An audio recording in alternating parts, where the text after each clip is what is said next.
आज इस कलयुगी भयावह वातावरण में, जहां चारों तरफ अशांतमय वातावरण है, हर व्यक्ति, हर परिवार, हर घर का मुखिया यह चाहता है कि मेरे घर में सुख और शांति हो, मेरे घर में समस्त सदस्य निरोगी हों, मेरे घर का धन का अभाव दूर हो। पूरी मानवता अगर आज कह दी जाए तो कलयुगी वातावरण में त्रस्त है। गरीब हो, अमीर धर्माचार्य हो, राजनेता हो सकता है किसी गरीब को देखने में लगे कि कोई करोड़पति व्यक्ति है, वो शायद बहुत सुख सुविधाओं से संपन्न है, मगर यदि उसके नजदीक जाओगे तो वह आपसे भी अधिक कंगाल नजर आएगा, वह आपसे भी अधिक दुखी है, उसकी समस्याएं आपसे भी अधिक है। अगर वास्तव में मेरे शिष्यों भक्तों, यदि आप चाहते हैं कि आपके घर में सुख और शांति आए, जिस तरह आपके भजनों के भाव रहते हैं, आप चाहते हैं कि गुरुवर की कृपा हो, माता की कृपा हो, तो निश्चित रूप से आपको मेरे बताए हुए मार्गों पर चलना होगा। मानव जीवन बाह्य स्थूल रूप से दो तंत्रों पर आधारित है। जिस तरह मैंने कहा था कि आपका शरीर तीन शरीरों का स्वरूप है, स्थूल शरीर, सूक्ष्म शरीर और कारण शरीर। और जब हम अंदर और बाहर का तालमेल बिठाना चाहते हैं, अगर हम अपने आप को बहुत अधिक सुधारने का प्रयास भी करें, मगर बाह्य व्यवस्थाएं जो इन तंत्रों से जुड़ी हुई हैं, यदि उनको सुधारने का हम प्रयास नहीं करेंगे तो कभी भी आपके घरों पर सुख, शांति और समृद्धि नहीं आ पाएगी। और वह बाह्य दो तंत्र जो हैं, एक तंत्र है धर्म तंत्र, दूसरा तंत्र है राजतंत्र। अगर ये दोनों तंत्रों का संतुलन उचित नहीं है, ये दोनों तंत्र अपने तरीके से सुव्यवस्थित कार्य नहीं कर रहे हैं, तो कोई भी मनुष्य शांति को प्राप्त कर ही नहीं पाएगा। आप दिन रात पूजा पाठ करें, यदि आप इन दोनों तंत्रों पर संतुलन नहीं कायम कर पाते, इन दोनों तंत्रों के प्रति आपका व्यवहार कैसा होना चाहिए, ये दोनों तंत्र किस प्रकार से समाज में कार्य करें, जब तक इनकी दिशा आप लोग निर्धारित नहीं करेंगे, तब तक समाज में सुख और शांति नहीं आएगी। चूंकि मैं एक धर्मगुरु होने के नाते मेरा कर्तव्य है कि आपके ज्ञान चक्षुओं को खोलूं, आपके अंदर वह ज्ञान भरूं जिससे आप पूर्णत्व का विकास कर सके। एक पक्षी आपको तृप्ति दे देना, एक पक्षी आपको शांति दे देना कोई बड़ी बात नहीं है। अगर मैं चाहूं तो कुछ प्रलोभन आपको दे करके, कुछ चमत्कारिक कदम उठा करके, क्षणिक आपको लाभ दे करके अपने जय जयकारी करा सकता हूं, मगर उससे ना आपका हित होगा ना मेरा हित होगा। अगर वास्तविक परिवर्तन लाना है तो तभी आ सकता है जब आपकी नींव सशक्त होगी, मानवता की नींव। अगर आपकी मानवता की नींव सशक्त नहीं है तो आप समृद्धि की ओर बढ़ ही नहीं सकते, पूर्णत्व की ओर बढ़ ही नहीं सकते। अतः धर्मतंत्र और राजतंत्र की क्या व्यवस्थाएं होनी चाहिए, मैं इनमें जाने के पहले एक बार आप लोगों को अवगत करा देना चाहता हूं कि संगठन में आप किस प्रकार के आचार विचार व्यवहार रखें। क्योंकि हो सकता है इन चिंतनों पर जाने के बाद में उस तरफ के चिंतन देने का चिंतन न रख सकूं। अतः प्रारंभ में अवगत करा देना चाहता हूं कि अगर वास्तविकता में आप मेरी तरंगों का लाभ लेना चाहते हैं, वास्तव में अगर आप चाहते हैं प्रकृति सत्ता की तरंगों का लाभ मिल सके, अगर वास्तव में आप चाहते हैं कि आपके घर में सुख, शांति और समृद्धि आ सके, तो आपको सर्वप्रथम नशा मुक्त जीवन जीने का संकल्प लेना होगा। दूसरा, आपको अपने घरों को मंदिर बनाना पड़ेगा। मंदिर का तात्पर्य यह नहीं कि घर को तोड़वाकर आप मंदिर निर्माण करने लगे। आप अपने घर में मेरे द्वारा चैतन्य वो दिव्य ध्वज केवल मां का टांग दें। मैं चाहता हूं कि हर घर में मां का ध्वज टंगा हुआ हो, हर घर में मां की आरती पूजन हो रही हो, हर घर के सदस्य मां का आज्ञा चक्र पर तिलक लगाकर रह रहे हों। अगर आप ये परिवर्तन करेंगे कि नशा मुक्त जीवन जिएंगे, अपने घरों पर मां का ध्वज टांगेंगे, गले में रक्षा कवच डालेंगे, आज्ञा चक्र पर कुमकुम का तिलक लगाएंगे, मां की सुबह शाम आरती करेंगे, दुर्गा चालीसा का पाठ करेंगे, तो कलयुग का भयावह वातावरण और सैकड़ों गुना क्यों ना हो जाए, मगर वह आपके घरों की ओर आंख उठा करके भी नहीं देख पाएगा।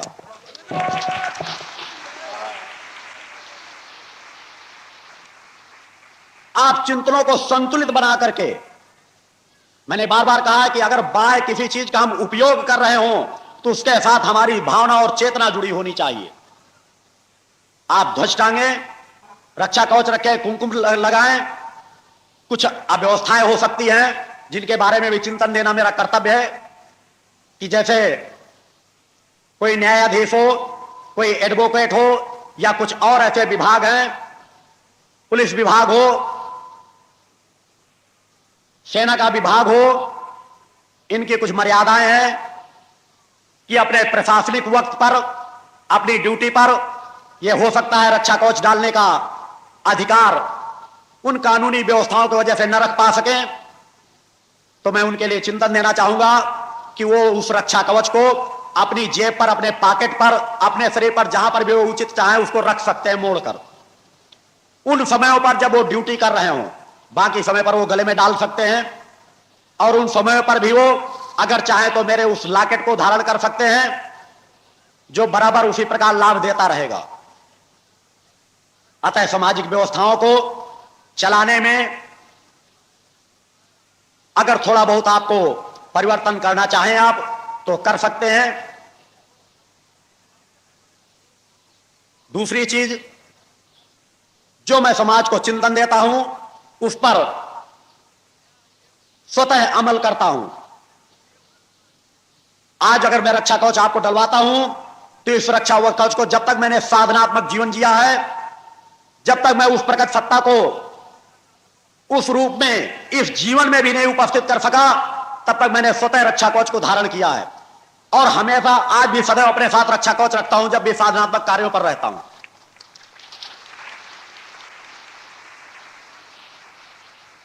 उसके बाद भी अगर आप इस रक्षा कवच के महत्व को न समझ सकेंगे तो यह आपकी न्यूनता होगी।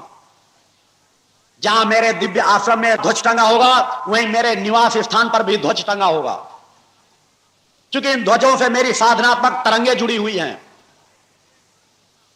उस प्रकट सत्ता के आशीर्वाद के लिए मैंने कुछ माध्यम प्रकट सत्ता से मांगे हैं कि जिस घर में मां का ध्वज टंगा हो, जिस घर में सुबह शाम मां की आरती पूजन हो रही हो,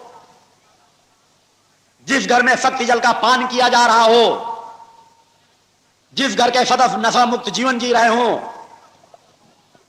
उस घर के सदस्य इस जीवन के उपार्जित मेरी साधनात्मक तरंगों का फल पाने के अधिकारी बने और उस प्रकट सत्ता के उससे कई गुना ज्यादा अधिक उस प्रकट सत्ता के आशीर्वाद के फल के अधिकारी बने। जो प्रकट सत्ता देवाधिदेवों से भी द्वारा पूजित है, जिस प्रकट सत्ता से ब्रह्मा विष्णु महेश का निर्माण हुआ है, इस लोक के ब्रह्मा विष्णु महेश की तरह अनेकों लोगों को दिव्य चेतनाएं देने वाली, जिसका आज तक कोई पार नहीं पा सका,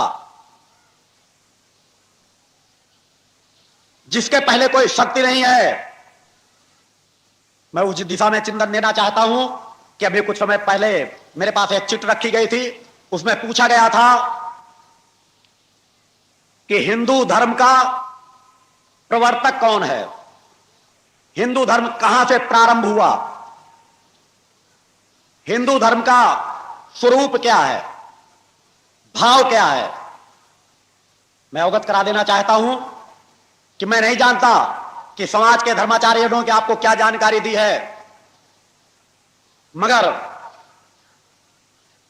अगर पूर्णत्व से देखा जाए, यदि कोई भी साधक अपनी चेतना को जागृत करके देखेगा, किसी भी धर्म के धर्म प्रमुख अगर चैतन्य अवस्था को प्राप्त करके अपनी कुंडली चेतना को जागृत करके सत्य को समझेंगे,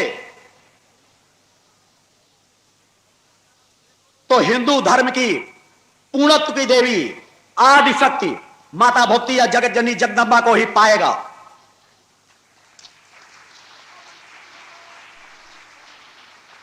और हिंदू धर्म की विचारधारा का फैलाव कहां से प्रारंभ हुआ, यह विस्तार का चिंतन है, मगर संकेतिक चिंतन देना चाहूंगा। अगर पूर्व की कैसेटों को आप अध्ययन करेंगे तो वहां अलग अलग टाटकों में मेरे चिंतन होंगे। हिंदू धर्म का प्रारंभ माता आदि शक्ति जगत जननी जगदंबा की वह ममतामयी कृपा से प्रारंभ हुआ, जो एक दिव्य लोक का माता भक्ति आदि शक्ति जगत जननी जगदंबा ने ब्रह्मा विष्णु महेश की रचना करने के भी पहले जिस दिव्य लोक की रचना की,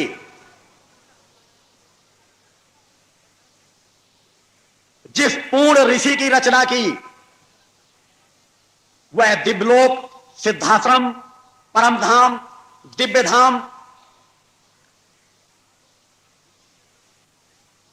जो अदृश्य लोकों में ही एक वह लोक है जो इस सृष्टि का प्रारंभ जहां से होता है। मैंने कहा है ब्रह्मा विष्णु महेश की रचना के भी पहले, क्योंकि जब आप ब्रह्मा विष्णु महेश की रचना के उन अवस्थाओं का अध्ययन करेंगे तो उनकी रचना के बाद वो भी भटके हैं कि हम कौन हैं, हमारा कार्य क्या है, हमारा दायित्व क्या है। तो जहां से वह उस दायित्व का ज्ञान प्राप्त कर सके, प्रकट सत्ता ने सर्वप्रथम उस दिव्य सिद्धाश्रम की रचना की, और उस दिव्य सिद्धाश्रम में अपने तीनों स्वरूपों की, तमोगुण, रजोगुण, सतोगुण का पूर्णत्व स्वरूप, सत्य का स्वरूप एक ऋषि की रचना की।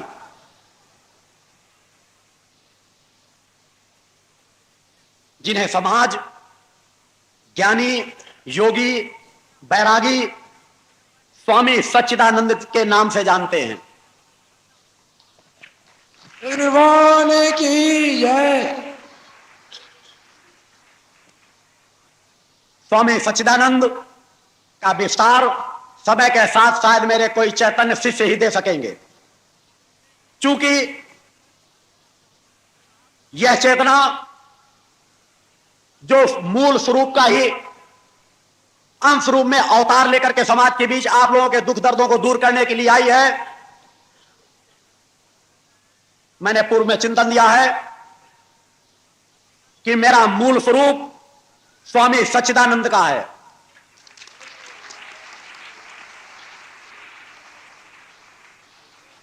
अनेकों दिव्य चेतनाएं जब समाज में आई, मगर फिर भी समाज को सही दिशा ना दे सकी,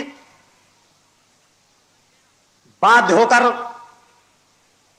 उस ऋषि को यह निर्णय लेना पड़ा कि मुझे अपने एक स्वरूप को दूसरे रूप में लेकर के समाज के समकक्ष जाना ही होगा, क्योंकि यह सृष्टि मेरी है, प्रकृति ने मुझे कोई कार्य सौंपा है, और आज वहां कलयुग का राज्य है।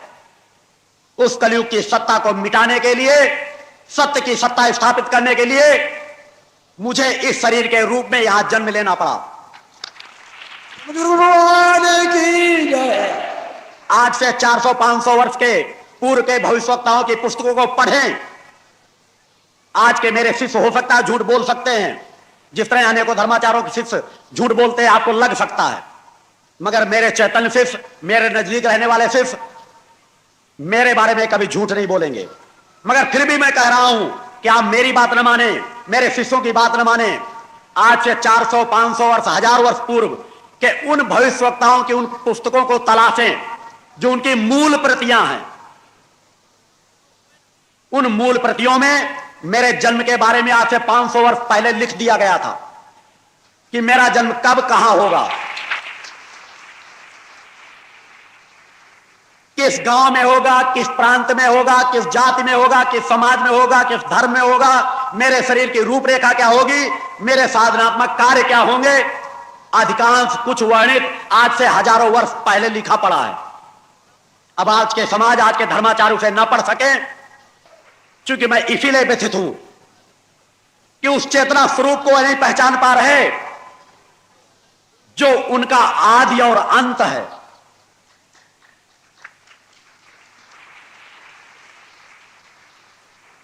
इस भूतल पर जितने भी धर्म हैं, मैं किसी धर्म का अनादर नहीं कर रहा, सत्य का ज्ञान देना मेरा फर्ज है। और योगी पूरी दुनिया एक तरफ हो जाए, समस्त धर्म विरोधी हो जाएं, मगर वही कहेगा जो सत्य होगा।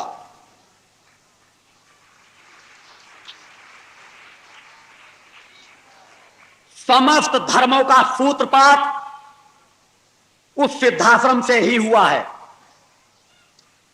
सर्वप्रथम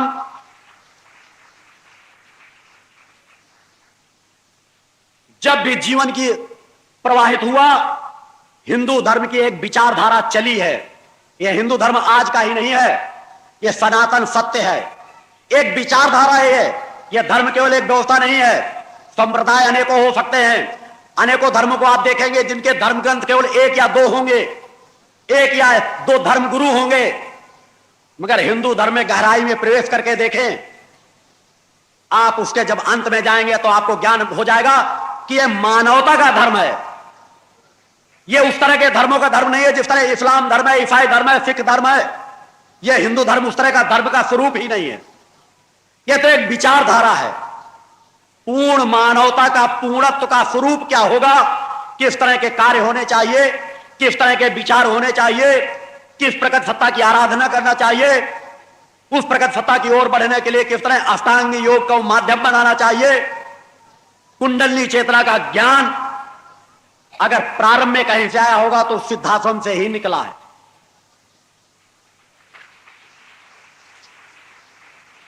इस हिंदू धर्म के बारे में मैं विस्तार से आगे बतलाऊंगा।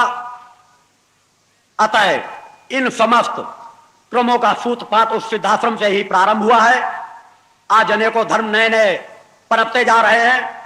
मेरे संगठन का कोई अनेकों लोग पूछते हैं, गुरुदेव जी आपका संप्रदाय कौन है, आप किस अखाड़े के हैं? अगर धर्म के भी अखाड़े बनने लगे तब तो हो गया मानवता का कल्याण। अरे धर्म तो पूर्णत्व स्वरूप है। अगर मुझसे कोई पूछे तो मैं तो जानता ही नहीं कि अखाड़े क्या होते हैं।